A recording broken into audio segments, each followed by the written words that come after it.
儿媳好说歹说，偏姐姐她迷了心窍，如何都不肯听劝。得了，原本我也没指望你真把这事儿放心上。也罢，这事你就别管了。儿媳日后一定。明兰不是你生的，你不拿她当回事，我也强不了你。夫人想着娘家，是人之常情，我也罢了。可你胳膊肘，竟然向外拐了17、8里，连康家，你也要眷顾着。这哪能啊！你站起来。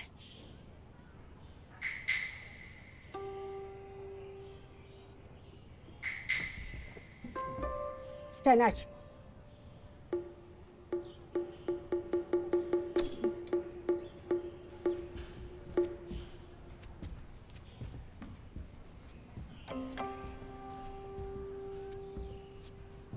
行的道理，我不与你多说，说了你也不懂。我3番2次同你讲，不要和康家的往来，更不许他上门。可你背着我让他来，如此忤逆长辈，不将我放在眼里。跪下！什么？就跪这里？跪下！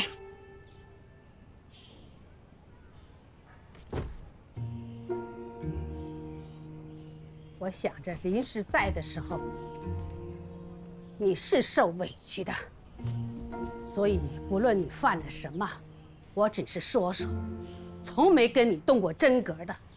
现在看来，我是太纵容了。你在这跪足1日，若他再来，你就到院子里跪。母亲，母亲，我认罚。可这是不是也太重了？我可是当家的主母啊！你若不服，就去寻你官人；若再不服，就回娘家。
大娘子，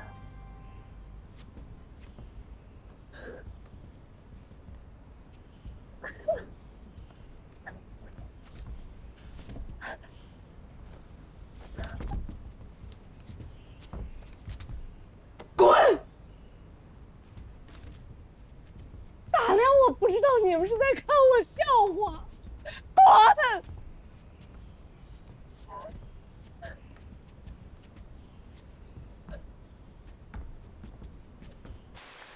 真的就这么把人给送走了？方才送走的。我们的人跟着盛家，看着他们赶着马车冒雨把那女子送出城了，既没等晴天好上路，也没等白日。这盛家的小丫头，看着小小巧巧的，庶女出身，竟是个对手。是啊，他突然来了这么一招釜底抽薪，我们便是戳穿了他，可那康昭尔也已经被送走了呀。康家的就是个没用的东西，白费了我这么多的口舌，除了嗓子大，就是个废物。真是没想到，盛娘子年纪轻轻的，下手却这么利索，半点破绽也没露，瞒得严严实实的，竟然就把事情给办了。大娘子，我瞧着这丫头可不好对付，不如我们就算了吧。横竖就两条路，要么让老二用文火把我给炖了，要么我自己选条痛快。大娘子，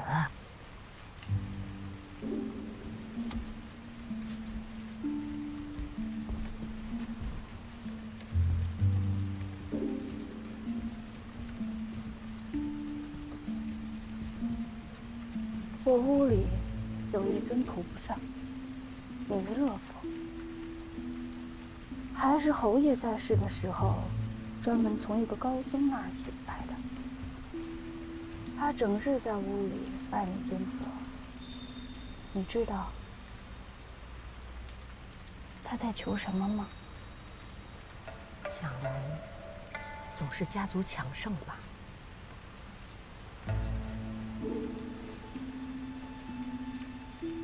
错了，弥勒佛是未来佛，他是在求来世可以跟大姐姐再续前缘。这也未必。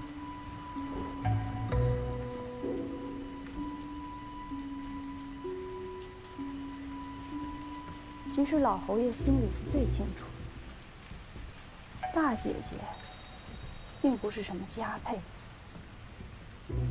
不好生养，不善持家，年岁不永。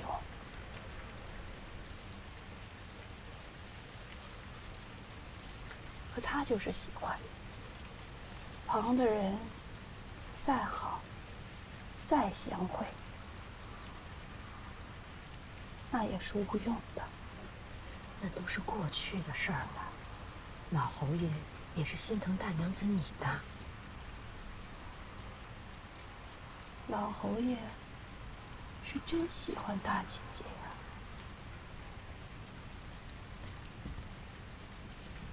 大姐姐死了，他呢，在这个家里也只剩下一副壳儿，游来荡去。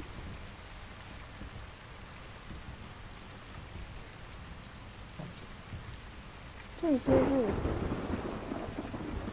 我瞧着老二跟他的媳妇儿那热乎劲儿，跟他老子一模一样，都是天生的犟种。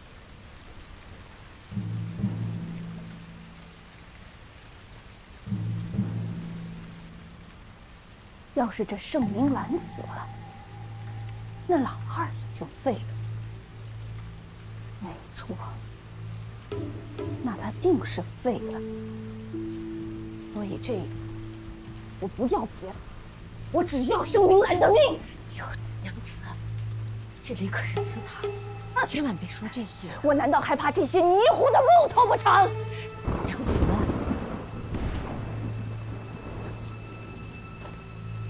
还是小心些为好啊！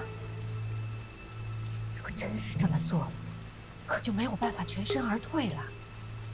不若我们等上一等，没准那边自己就先出事儿了呢。等？我怎么可能还有这么好的机会？那南边要杀老二的人那是多了去了，自以为自己藏匿的好，可是只要他身边的人从中露出那么一点破绽，看吧，看他死在谁手里。即使他在路上没有死，好啊，那就回来也只能看到盛明兰的尸首。娘子，事后，顾廷烈伤透了心，再娶个没用的田房，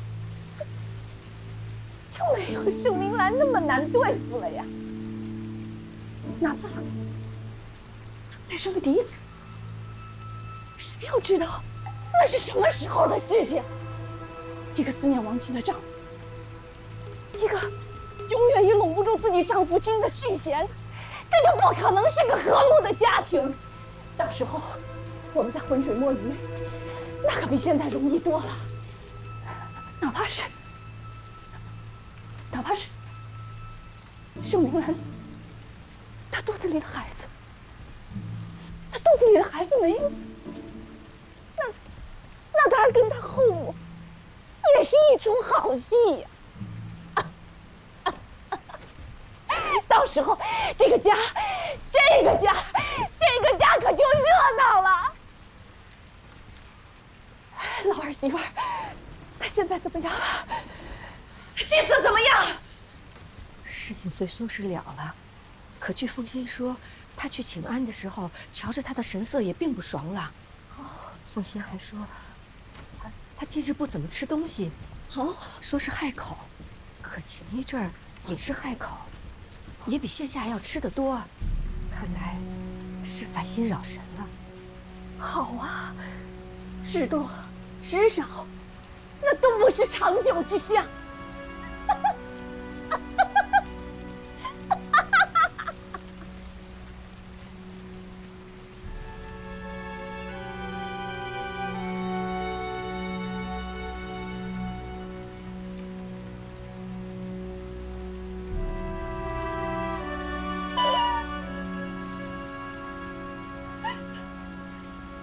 亲啊，哎，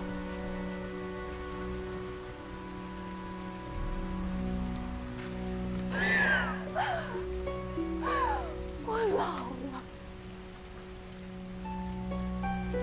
我这对父母，他们还在壮年。我要是真的就这么年了去，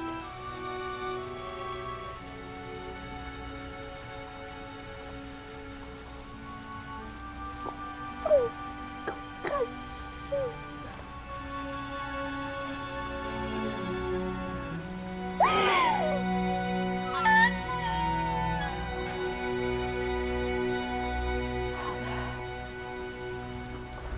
大姑娘，你好好劝劝，大娘子这回可是下面子狠了。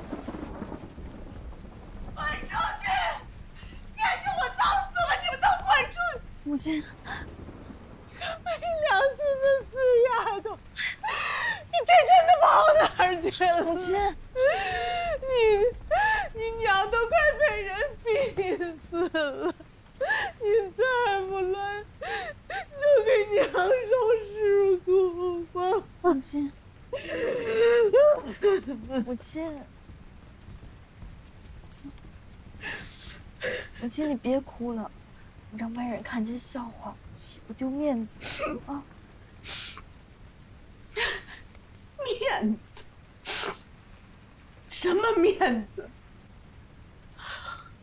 我嫁进盛家几十年了，遨游似的到了今日，有了你们姐弟三个，做官的做官，嫁人的嫁人，现下我一个人在这内院，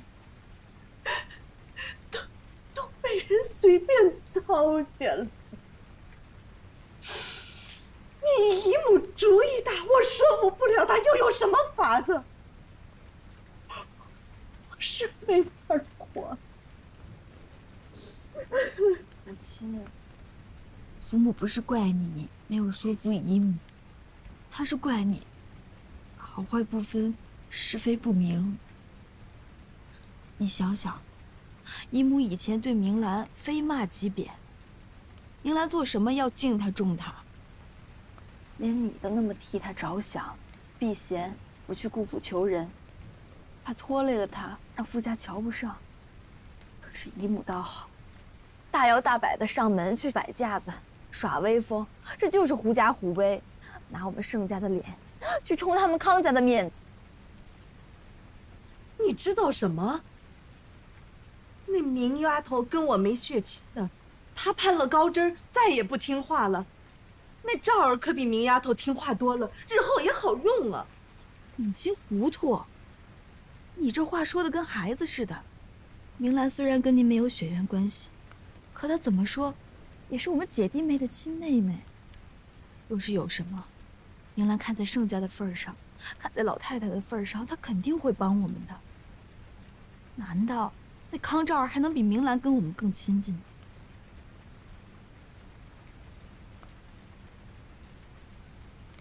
你姨母也不是没有错，可你们知道什么？自从你弟弟当了官，越来越忙，现在又去了外头，你和如儿又有自家要照顾，我同你父亲和你祖母，从来是说不到一路去。在这偌大的院子里，都嫌我烦，难为你姨母肯来听我心里话，又同我说的投气。除了她，谁肯管我？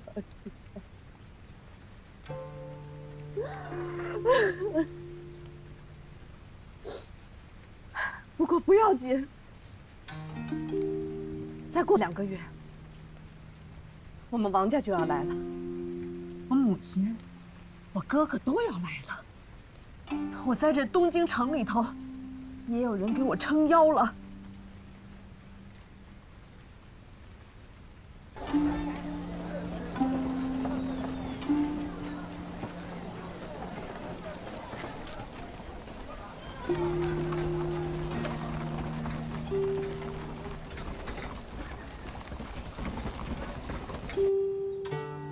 老姐姐呀，好些年不见了，一起吃个团圆饭，快动筷吧！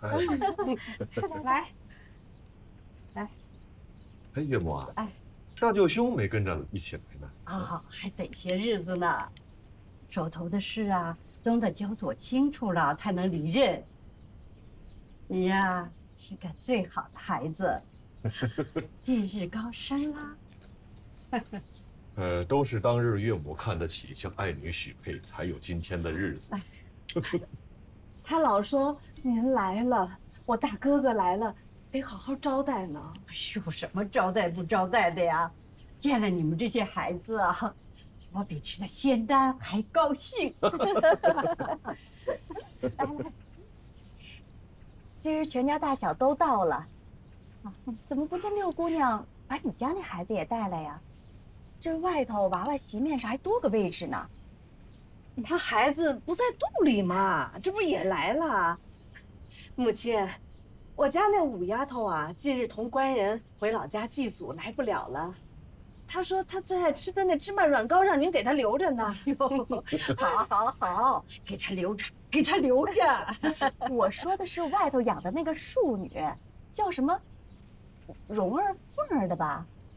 你可得对人家好些，没事得让她来见见这场面，人家才能夸你这大娘子啊贤惠。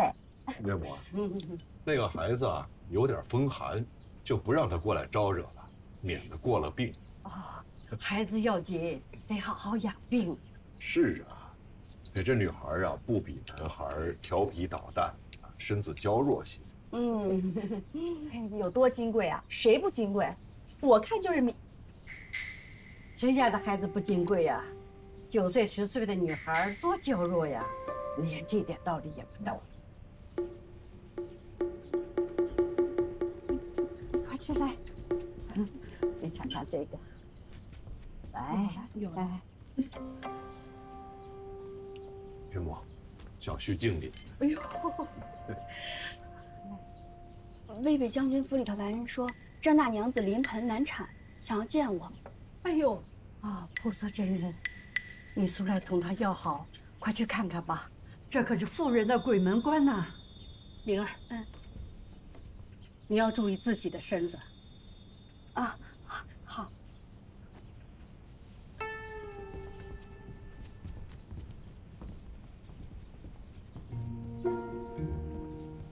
啊，来，快吃。林牡丹，哎呦，好解气。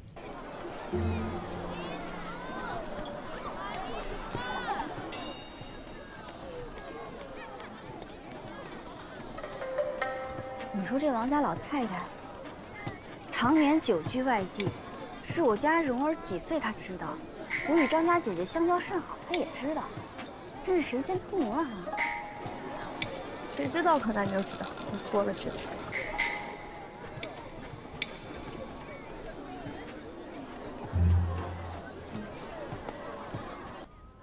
我看着你这病啊也好些了啊，别着急批那些公文，再养养。我跟你外祖母说了，等你这任满了以后，让你舅舅给你学个外放。母亲，您就别再去求舅舅了。前段时间妹妹还来信说，舅母这个婆婆刻薄，这会儿您又去求舅舅办事儿，只怕是为难得很。算了吧。这你别管，只要有你外祖母在一日，这王家还轮不着你舅母做主。母亲，求人的事哪有长久的？再说了，儿子自己努力也能成的。我都给你安排好了，等你舅。父亲，我同你母亲说几句话，你先出去。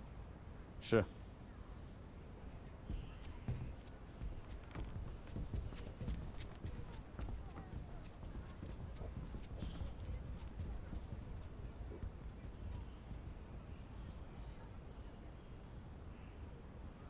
哎呀，真是稀客呀！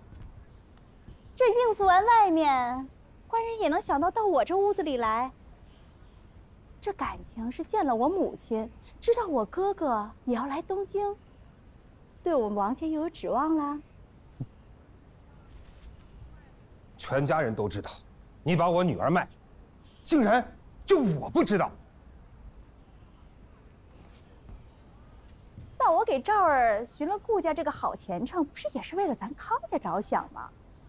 之前你不是瞧不起他们盛家，说我那妹夫一味的钻营，丢了读书人的风骨，如今咱们也钻营一回啊！放屁！盛老弟刚刚升4品没几日，便去了粮道。哎，你知道粮道是什么？啊？那是肥差要差。如今他女婿尊贵，儿子争气，全家都在上宠着呢，哪肯愿意分一杯羹给旁人啊？你还上杆子送个贵妾去抢他女儿的位置？切！你这是偷鸡不成蚀把米，没吃的羊肉反惹一身羊骚。哎，那既然得罪人了，那咱就一不做二不休，把这事儿敲定算了。你说这之前啊，咱们跟他顾家就沾了个转折亲，我还得看着我妹妹和我妹夫的脸色。你说现如今，这顾家要是收了赵儿，是啊，名声是难听些，但是咱们不也得了实在吗？以后可以直接跟顾家来往了。你以为能成事儿？啊，赵儿都给人送去幼养了。什么？你刚才说什么？刚才盛老弟把我扯到一边，说不忍心看我家女儿为妾，定然会在幼阳给她找个好人家。还说让我别再刻薄赵儿亲娘，全当是积德行善。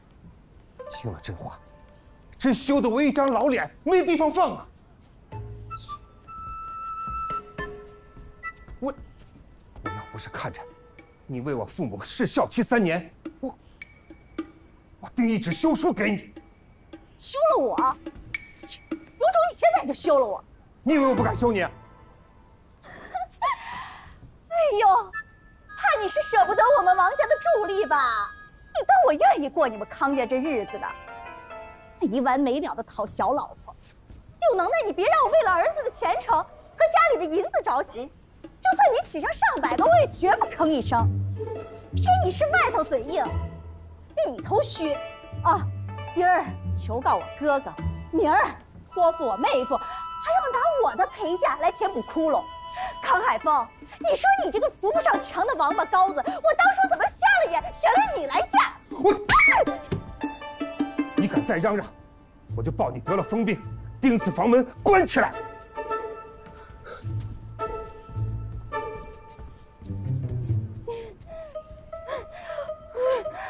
我绝不会放过他们的！你等着瞧吧你！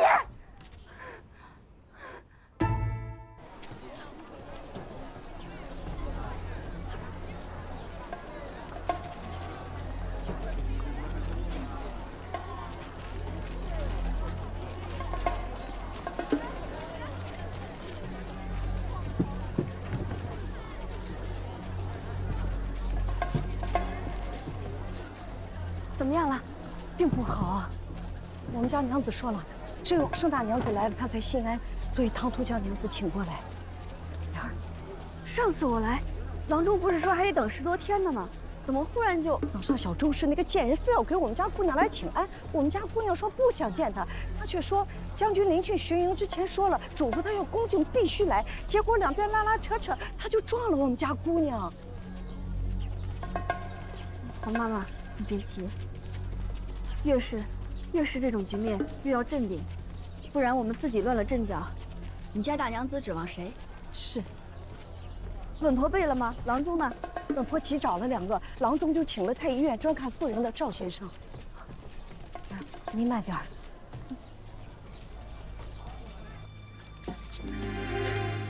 忍忍。怎么样？你替我撑着吧。不能叫我爹娘们，他们老年得子生了我，年纪大了，他们撑不住。我一个人也不行呀，还是得需要你父亲母亲来。他们来了，见我这样也只能伤心。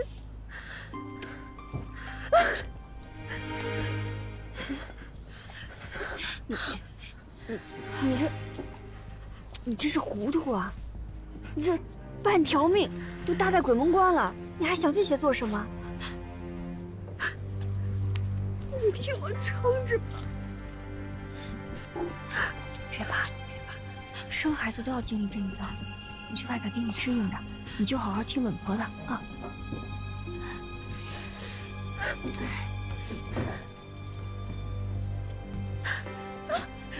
大娘子，你忍忍，你再忍忍，还没下来呢。是，再忍忍啊。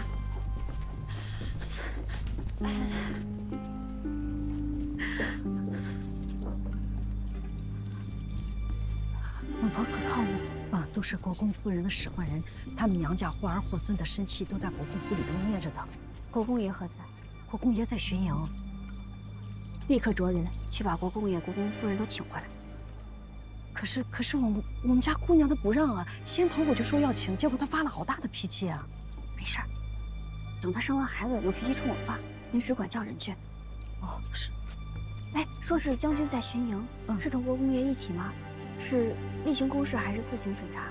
将军早上是从我们院走的，说是怕底下懈怠了要去看看，没听说是公事，也没有同国公爷在一起啊。那既不是公事，就把将军也一同请来，备上快马，快去。好。快，赶紧去请将军！哎，叫郎中来回话。赵太医被周小娘的人给扣过去了。什么叫扣了去了？刚才郎中出去如厕，回来的路上遇到邹小娘，给他请完脉就要走了。谁知道邹小娘的大哥哥夫妇2人也在，听说太医是宫里来的，硬是给拖到了屋里去。兰草还在那边等着呢。我想做的烂货呀！这叫上小厮再去请。是，快啊！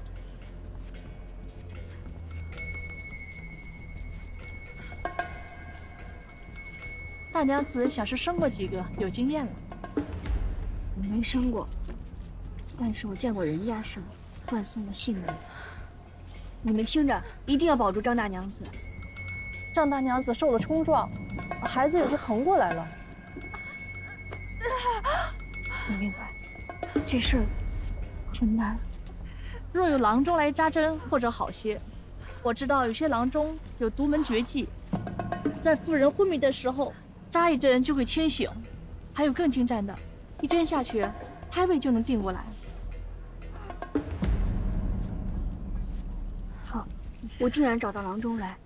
龙娘子，你们好好照应着。若过了这一关，国公爷、国公夫人、国舅上下都要深谢你们的。你们安心办事，不同搭理旁人。定然好生照顾着。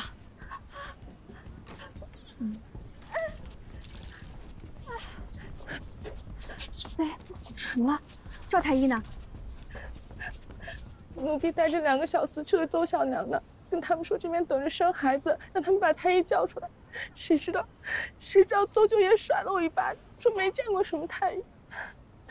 奴婢让小弟小木继续找，他们人多势众，结果把他们2个捆起来打了一顿。那你见着赵太医了吗？没有，一面都没见到，不知道是不是真的离开了他们的院子。本就是为着你们家大娘子分娩才请他来的，若是离开那儿，肯定直奔这边。你亲眼见着赵太医被他们扯去了？是，奴婢亲眼见到的。就算上了开封府衙门，奴婢也这么说。这还有王法吗？啊，我们姑娘名门贵女，正是嫡妻，竟然要受这种绑闲的肮脏气！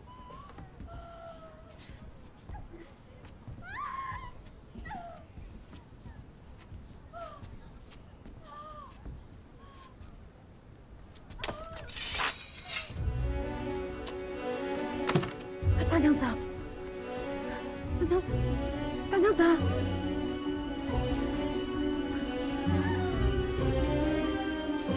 大娘子就在前面，前面右拐就到了。就前面。赵太医，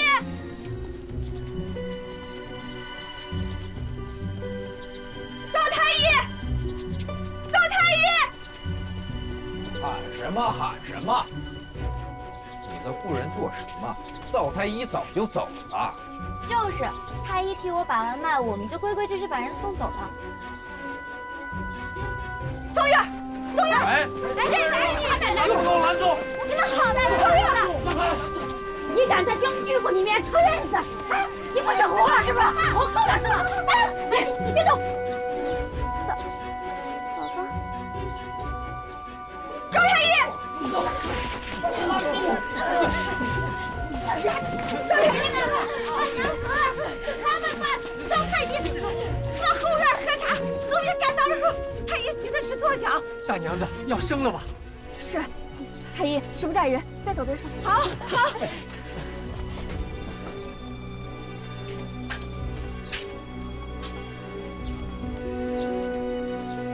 你做个什么东西？敢从我妹妹院里拖人走？我身负重病，你拖走郎中，你是想置我于死地呀你！啊！你没事吧？哎呀，我孩子时候就见过这招了，但我不是孩子了。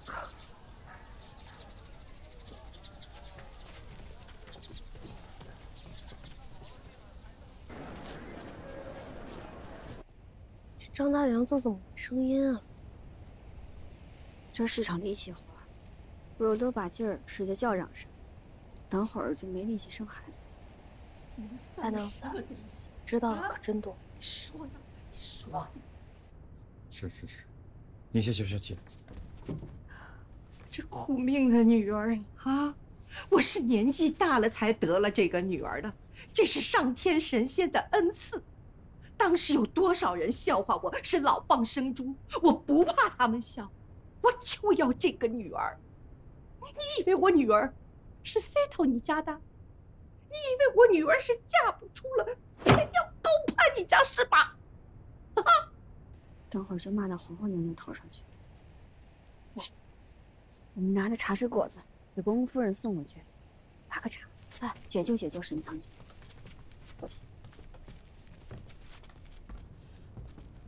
夫人将军可饿了吗？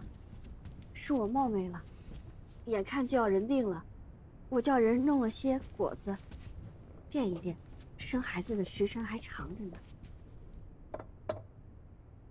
哟，好孩子，什么夫人不夫人的，就叫我婶婶吧。你还自己怀着孕呢，就这么为我家姑娘孩子，我记得你了。哎，我们家女儿真是命苦，现在还在阎王殿里面挣着，我真不知道我是造了什么孽了。女儿要是有个3长2短，婶婶，您定一定，定一定。荣军姐姐在里面生着，这家里就靠您撑着呢，您可千万不能乱。不好了，不好了，夫人，我们姑娘不行了！啊！哎呦，女儿的，女儿，怎么会呢？女儿啊，女儿，撑住啊！婶儿，哎呀，女儿，娘来了，娘！哎呦，孩子，你撑住啊！你爹爹就快做不到啊！哎呦，你忍住，孩子！哎呦，这什么劲儿？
把小邹氏赶出门去。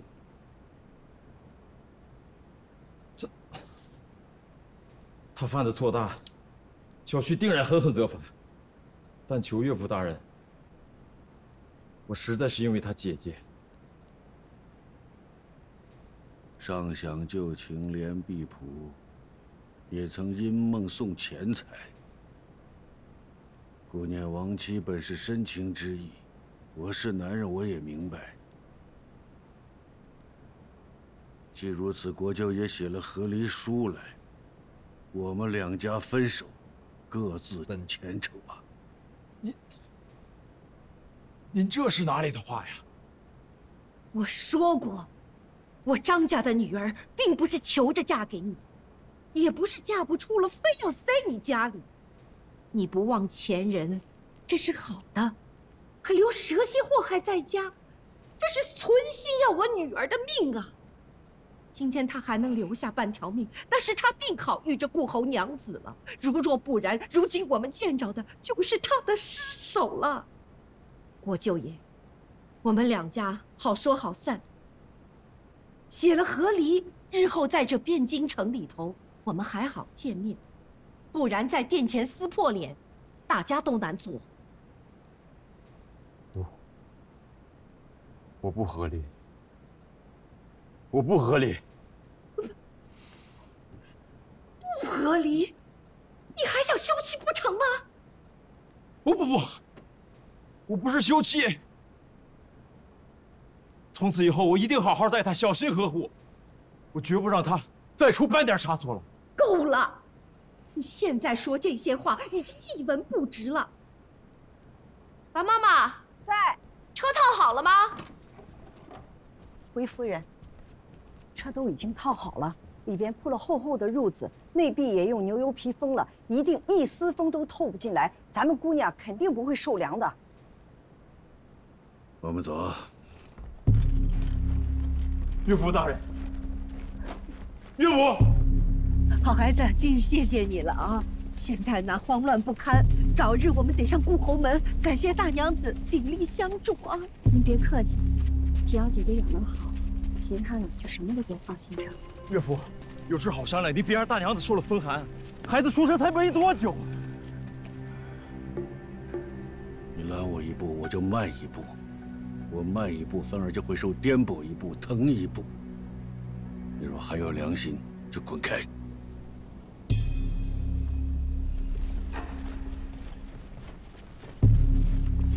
岳父大人，大娘子！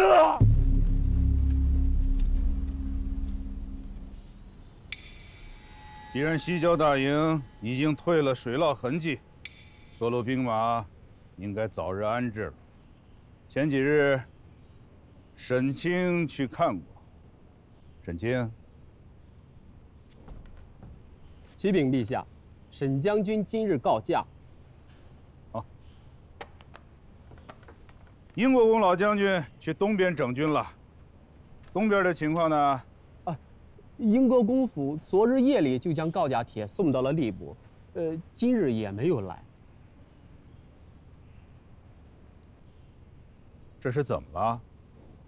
启禀陛下，英国公连日在东营征兵，昨夜忽然快马奔回城里，去了沈将军家里，回去不久便突发疾病，晕在床上，连夜请了郎中，好不容易救了过来。郎中说，多日操劳，又皱纹噩耗，是以血不归经，伤了本领。怎么还有噩耗？沈将军夫人分娩难产，险些不测，方才生下一子。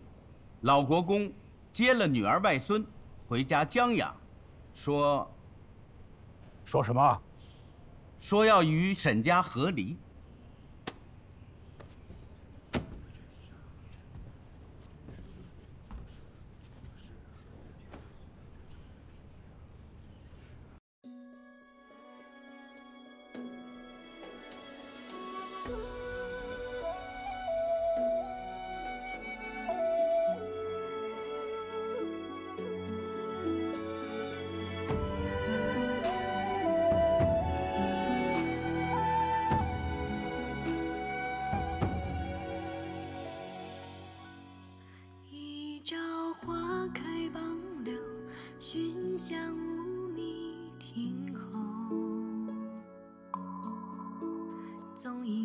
下半日晖，风雨捉不透。